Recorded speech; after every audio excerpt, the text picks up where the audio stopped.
High everyone, welcome to my channel Salma blogging and cooking. আশা করছি আপনারা সকলে ভালো আছেন, আমিও ভালো আছি। আজকে আপনাদের সাথে শেয়ার করব ইফতারের স্পেশাল এগ গাটি কাবাব। তো এগ গাটি কাবাবটা কিভাবে বানিয়েছি, বা এটা ডিমের কাবাব বলতে পারেন, তো কিভাবে বানিয়েছি সেটা আপনাদের সাথে শেয়ার করব। চলুন তাহলে।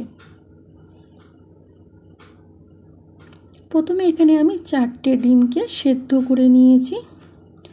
এরপর এই যে একটা ডিম পিস করে নিয়েছি, মাঝখান থেকে এইভাবে প্রত্যেকটা ডিমকে পিস করে নেব বা কেটে নেব এইভাবে।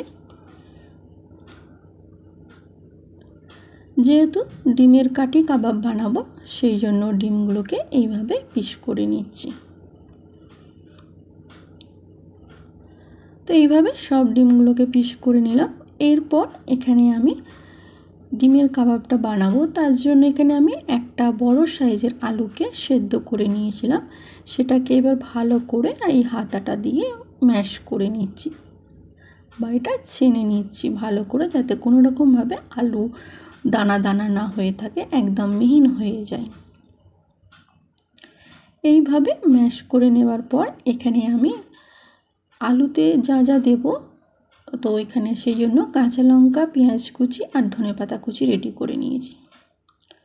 এরপর আলুটার পুর বানাবো, ডিমের ভেতরে দেবো যেহেতু, সেই জন্য আলুটাকে রেডি করে নিচ্ছি। তার জন্য এখানে 1 চিমটির মতন ওভেনেতে একটা প্যান বসিয়ে দিয়েছি, তাতে 1 চামচের মতন রিফাইন অয়েল দিয়েছি, আর 1/2 চামচের মতন জিরে দিয়েছি, 1 চিমটি হিং দিয়েছি। দিয়ে হিং আর জিরেটা যখন হালকা লাল হয়ে এসছে, তখন এর মধ্যে আমি পেঁয়াজ কুচি আর কাঁচা লঙ্কা কুচিটা দিয়ে ভালো করে ভেজে নিচ্ছি। এইভাবে ভাজা হয়ে গেলে এখানে স্বাদ অনুযায়ী লবণ, অল্প করে হলুদের গুঁড়ো, অল্প করে লঙ্কা গুঁড়ো, আর গরম মশলা আর চাট মশলা দিয়ে সবগুলোকে একসাথে মিক্স করে নেব, বা ভাজা ভাজা করে নেব মিশিয়ে নিয়ে। এইভাবে যখন বেশ মশলাটা ভাজা ভাজা হয়ে গন্ধ একটা সেন্ট বেশ ভালো রকম ছাড়বে, তখন এখানে আমি যে আলুটাকে ম্যাশ করে রেখেছিলাম সেই আলুটা এর মধ্যে দিয়ে ভালো করে সবগুলোর সাথে একসাথে মিক্স করে মিশিয়ে নেব। নিয়ে বেশ আলুটাকে বেশ খাস্তা খাস্তা মতন একদম কষে নেব। দেখতেই পাচ্ছেন আলুর কালারটা আস্তে আস্তে বেশ ভালো হয়ে যাচ্ছে, আর দেখতেও বেশ ভালো লাগছে, খেতে তো অতি অবশ্যই ভালো লাগবে। তো আমি যেভাবে বানাচ্ছি পুরো প্রসেসটা দেখতে থাকবেন, ভিডিওটা স্কিপ করবেন না। এরপর যে ধনেপাতা কুচিটা করে রেখেছিলাম সেটার মধ্যে দিয়ে দিচ্ছি, দিয়ে ভালো করে নাড়াচাড়া করে এই আলুর পুরটাকে রেডি করে নিচ্ছি। রেডি করে নিয়ে হালকা করে প্রথমে ঠান্ডা করে নেব। তো এখানে এই পুরটা আমার রেডি হয়ে গেছে।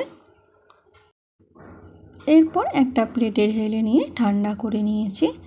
এরপর খানিকটা করে আলুর পুর নিয়ে ডিমের যেরকম আকার রয়েছে সেই রকম বেশ গোল মতন করে নেব, বেশ যেমন টিকিয়া হয় সেই টিকিয়ার মতন সাইজ করে নেব।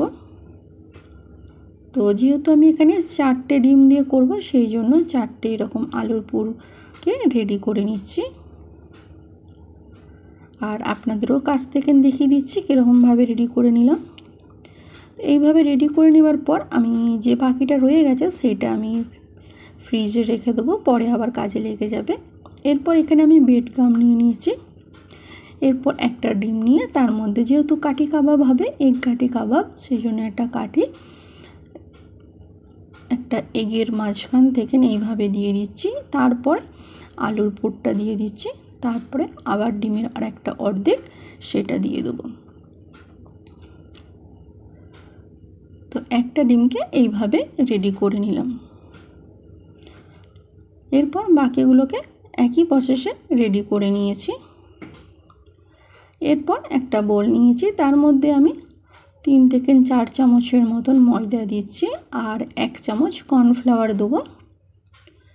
1 চামচ কর্নফ্লাওয়ার দিয়ে এর মধ্যে অল্প করে একটু চিলি ফ্লেক্স দিয়ে দিচ্ছি, চাট মশলা দিয়ে দিচ্ছি, আর হালকা করে গরম মশলা, লবণ দিয়ে দিচ্ছি। সাথে এখানে 1 চামচের মতন আদা রসুনের পেস্ট দিয়ে অল্প করে একটু পানি দিয়ে একটা ব্যাটার তৈরি করে নিলাম। আপনারা যদি এখানে মনে হয় আরও মশলা দেবার তাহলে দিতে পারেন। এরপর যে ডিমের কাবাবগুলো পিস রেডি করেছি সেইগুলো এরকম ময়দার যে ব্যাটারটা করে রেখেছিলাম তার মধ্যে প্রথমে ভালো করে ডুবিয়ে দিচ্ছি বা মিশিয়ে নিচ্ছি। তারপর বেডগ্রামের মধ্যে দিয়ে দিচ্ছি, যেহেতু কাবাব বানাচ্ছি তো এই কাবাবে বেডগ্রাম অতি অবশ্যই লাগবে। তো বেডগ্রামটা চারিদিকে ভালো করে মাখিয়ে দিচ্ছি একটু চেপে চেপে। তো দেখতেই পাচ্ছেন এইভাবে একটা রেডি করে নিলাম। তো এইভাবে সেম একইভাবে সবগুলোকে আমি রেডি করে নেব। আর যেইভাবে রেডি করে নিচ্ছি সেটাও আপনাদের দেখিয়ে দিচ্ছি, তাহলে আপনাদের বানাতেও সুবিধা হবে। তো এইভাবে চেপে চেপে বেডগ্রামের মধ্যে দিয়ে দেবো। তো এটাও রেডি করে নিলাম। তো বাকিগুলো এই একইভাবে রেডি করে নিয়ে আপনাদের দেখাচ্ছি।